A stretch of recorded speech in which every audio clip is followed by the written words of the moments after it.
Allah Ta'ala yuthabbitullahu alladhina amanu bilqawli thabit fil hayatid dunya wa fil akhirah wa yudhillullahu adh-dhalimina wa yaf'alullahu ma yasha'. Allah Ta'ala menyatakan kepada kita pada ayat ini mengenai kalimah thayyibah, iaitu kalimah la ilaha illallah. Sebagaimana ayat yang dulu pada tu kata, alam tara kaifa darabullahu mathalan kalimatan thayyibah.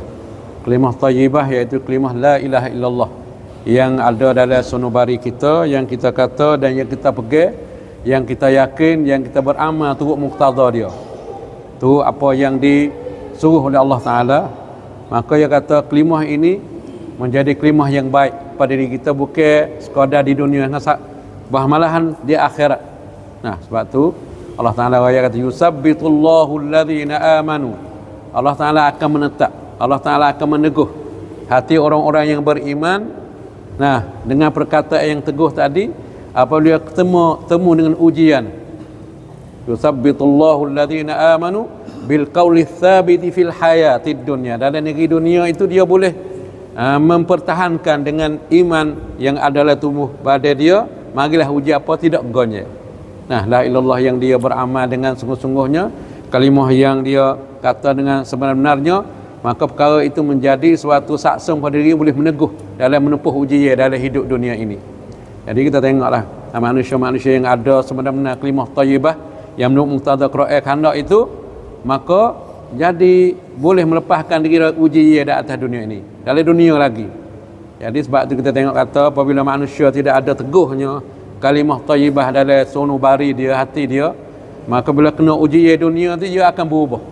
Nah, boleh jadi kita ni tidak ada ujian, kita pergi mustaqim molek.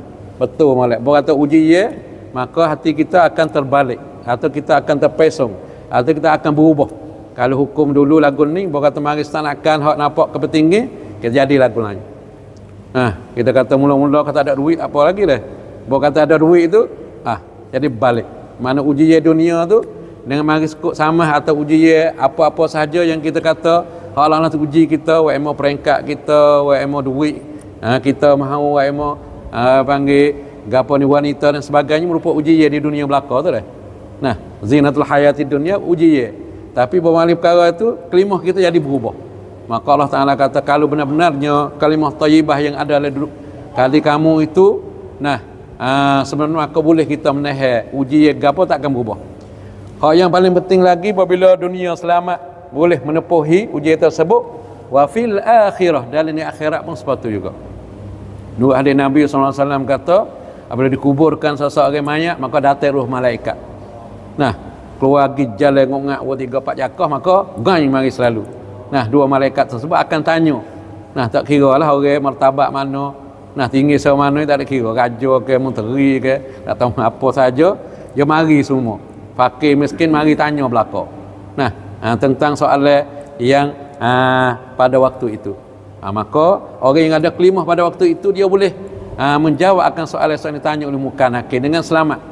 Nah, karena dia teguh, karena dia kuat, karena dia tu yakin, karena dia tu muqtada dengan beramal dengan turut khandak yang Allah Ta'ala suruh pada dia. Hak la ilallah ada dalam diri dia.